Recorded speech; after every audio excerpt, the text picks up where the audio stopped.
Yeah, sorry, my phone. I had some technical challenge. I don't really know what happened, but it came to an abrupt halt. So I need to quickly do this. So, so I was giving you some statistics about our fish consumption in Ghana, and then how we are not able to meet even 50% of our annual consumption of fish in Ghana. So what we import about almost 420,000 tons of fishes every year. Now, what we have to do, this was reported by the Ghana Tuna Association, and it was published by the Daily Graphic, I think 9th November 2021. So I don't know the current statistics. I think it has not been released yet. But let's come back to catfish. Catfish business is very lucrative, capital intensive, and then if you are able to do it well, it is very rewarding as well. One thing I've seen in a part of the world is that people normally hide information from the public. But these things should be shared so that we can all create wealth together. We can all feed our society, our country together. And I am optimistic that when we are able to create more awareness, people with capital should come in to come and support or create businesses. Because with catfish business, you can really create employment for other people, farm hands, and there are a lot of chains with regards to this kind of business. So one will ask, what do I need to be a catfish farmer? First of all, people ask me, how much do I need as a starter? It is very difficult to tell because a lot of factors will determine. One is availability of land. So if you have your land available, that is good because you don't need a lot of space. Depending on the type and then the quantity of stock or fishes you want to raise. So you look at land availability, you look at water availability. Do you want to use Ghana water, or you have a fish or you have what do we call it? You have a stream closer to you, or you have you are going to dig your own borehole, or you have borehole in the house, or you have borehole in your farm, or whatever. They are not difficult to raise, like I said. So it all depends. If you have a stream some closer to you and you want to do, I'll come and talk about the type of ponds. So there are a lot of factors, So the labor, are you going to do it yourself? Are you going to, require the services of other people, other hands, someone to manage it for you whilst you run your business and be going to sites? So it's a lot. So I've spoken about land availability. I've spoken about water availability.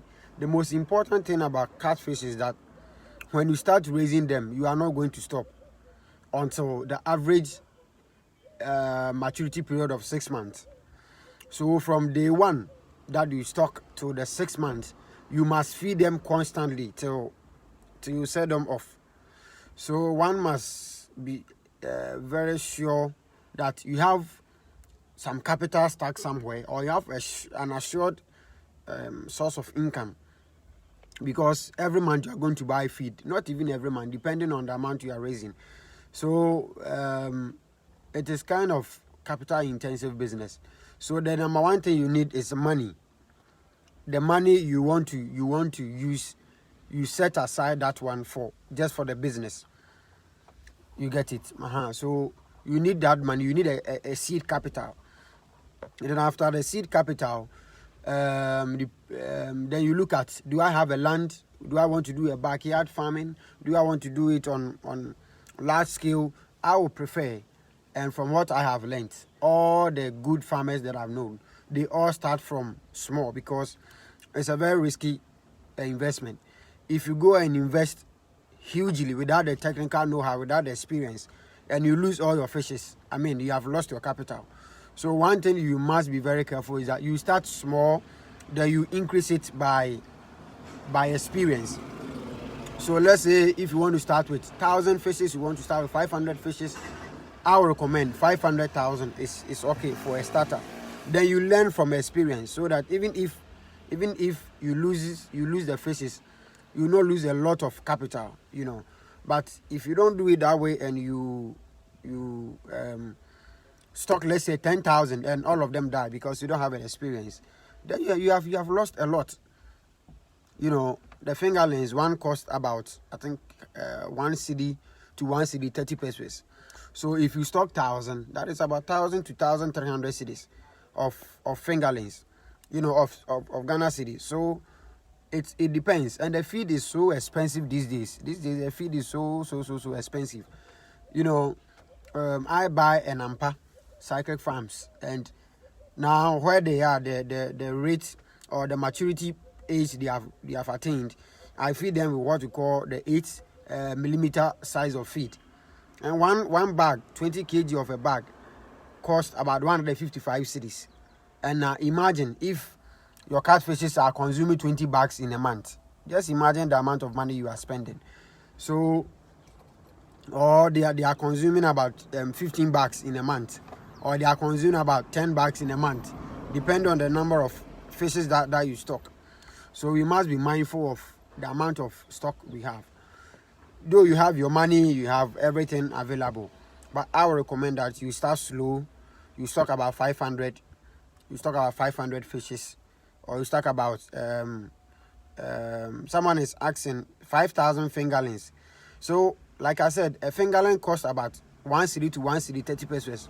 So you just multiply the number of fishes you want to stock by the amount I mentioned. So if you are getting it at 1 cedi, you get it like 5,000 cedis for the 5,000 fingerlings, And as a starter, it will be very dangerous. I always recommend. But if you want to try your luck, you may succeed, you may not succeed. It all depends on the skills that you acquire, and then how prudent you be in your farm. There are a lot of measures you put in your farm. So I've spoken about the source of water. It's very important because fishes, their natural habitat is in water. Okay, so you can't take away what do we call it? You can't take away the fishes from the water. So, and they can't really survive in salty water. So you need some kind of fresh water to raise them. Some want to use the tap water or the water from the Ghana Water Company. That water is treated, and so you need to store it. It has a lot of chlorine in it, and with a little background in science, you need to store it for about it's either use chemicals. I don't use chemicals. I do the natural method. So you can store it in either a poly tank or any place. You can fetch the water in a tank, store it for about 24 hours before you can put your fingerlings or your fishes in it. So they are all important. So the type of water to use is fresh water, but if you want to use the tap water from Ghana Water Company, you need a place of storage, because it has a lot of chlorine in it. And so that one, a lot of chlorine in water is also going to cause a lot of mortalities. It's going to kill them actually.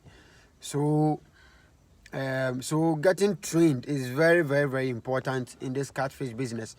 Get mentors. Let someone mentor you. Go to people's site. Go and learn. Watch a lot of YouTube videos. A lot of YouTube channels that I personally watch my videos. Craig Osuma is there. There are a lot of Ghanaian YouTube and the Nigerian YouTube channels available that you can also go and learn. You can also visit some farmers. I'm there personally. If any information you need, I'll be ready to assist you. So that is one aspect too. And then someone might say, okay, so what about the pond? How am I going to keep them? Do I have to dig the ground? No. We have types of ponds. We have the earthen pond. That's just the dugout. So that one you just dig. But first of all, wherever you are going to dig must be a swampy area or must be a clay soil.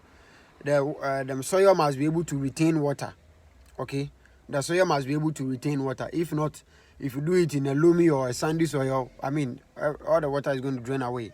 So you need to also be mindful of where you do the earthing pond. So just like a dugout, you dig it, and then you create what do we call it? Some outlets, and then you pump the water in it, and then you stock your fingerlings. The water must be treated. If you need, you can watch videos on it, or if you need my assistance to, I'm ready to assist you. And then we have the other one too. We have the concrete pond. That one too, you dig like just about few meters, let's say like 1 or 2 feet down, and then you do the concrete, just like septic tank, but this one will be a little shallow. Then you create your outlet, your inlet. The outlet is how the water will be pumped out. The channel in which the water, when you are pumping it out, how it will go. And then the inlet is how you pump water into the pond. And so that is the concrete pond. And then I think you can search online too. And then another aspect too is what we call the tarpaulin pond. That tarpaulin they use to manufacture canopies, the coverings of the canopies. Yes, that's what I use currently. That's what I use. Cheba, there's no problem. I'll leave the video on my wall. You can watch it later. So I use the tarpaulin pond. So like the videos I've been sharing, you have seen my tarpaulin pond standing there, and then that's what I use currently. So you can use the tarpaulin pond. And then with the tarpaulin ponds too, each size has an amount of fishes you can stock in it. So you need to also know all those things. When you DM me, I can, or any other fish farmer, they can give you the dimensions, and then you can stock your fishes in it. And then some also do it in poly tanks. So poly tank, or those round tanks, they cut the top from it, and then they stock their water, and then they stock the fishes in it. That is another option too. So we have the tarpaulin pond, we have the earthen pond, we have the concrete pond, and then we have the tanks. So the rubber tanks, yes. And then, like I said, money is involved in everything. But first of all, get to know every detail of the farming, because it comes with a lot of cost. So there are other things that you can also do to have a successful catfish business. I think I'm going to set another date to talk about those things. But one thing is, like I said, you need a lot of water. I change my water every 3 days. I pump it out and then pump in new water. So it costs a lot. And then the feed too is capital intensive. So these are some of the things that you really need to have a look at. So the amount of fingerlings you will stock, the type of pond you use, it will all determine the capital you will need. Someone will say, okay, just give me a rough estimate.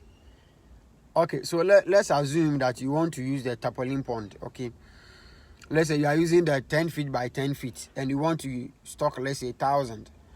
The 1,000, the fingerlings, you can stock it in one of them, but you need 1, 2 for sorting. After the first 3 weeks, some will grow faster than the other and bigger than the other. So after the first 3 weeks, you are going to sort out. So you need additional ponds to sort them out, the big ones from the smaller ones. And we feed them according to their size, according to their weight, according to their age. So all those things comes into play. So we must also be mindful of that. And then, like I said, you also need labor. You need hands. You need someone to help you in changing water. You need someone. You must secure the place. Whether earthen pond, tarpaulin pond, you can't do it in an open space. People will come around and come and steal your fishes. So they are all factors that you must consider. And then get trained in it. You should be able to identify a healthy catfish from the one which is sick. They all come with the knowledge that you have in the business. So I think I will end here. If there is any question to ask, I'll just do a review of what I've said. I've said that if you want to do catfish business, it is very, very lucrative. It is profitable. You can get about 60 to 70 to 80 or 90% of your investment as profit. But it depends on how you do it. You can also lose everything if you don't really put prudent aquaculture practices in practice. You can lose all of them.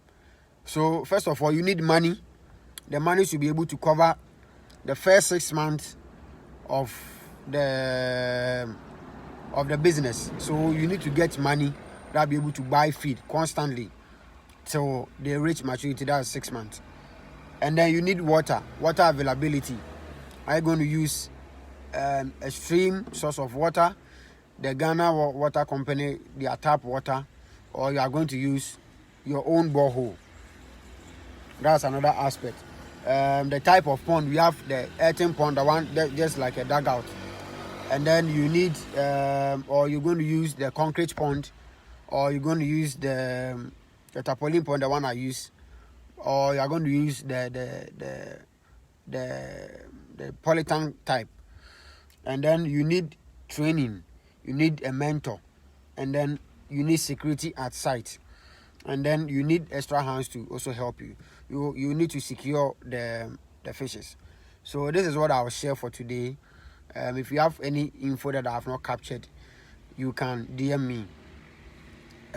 With the tarpaulin pond, the 10 by 10 pond is going for, I think, almost 2,000 to 2,500 cedis. Yes, it is that expensive. The feed too, ranging from 155 to 400. When they are small, they need feed with concentrated protein. So that one is a little expensive, around 400 cedis per bag. That is for 20 kg. And then when they are old, from 4 months and above, that one you give them from 6 mm to 8 mm feed. That one costs about 155 cedis per bag. So it all comes into play with the capital you will need.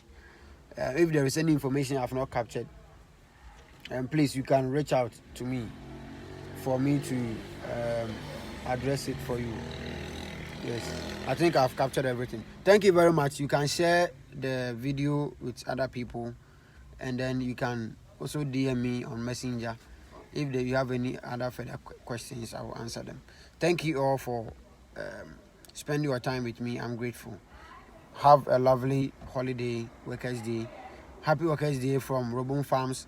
You can check out on my farm, a social media handle, ROBOM Farms, on Facebook and Instagram as well. So you can follow us for more updates. Thank you very much.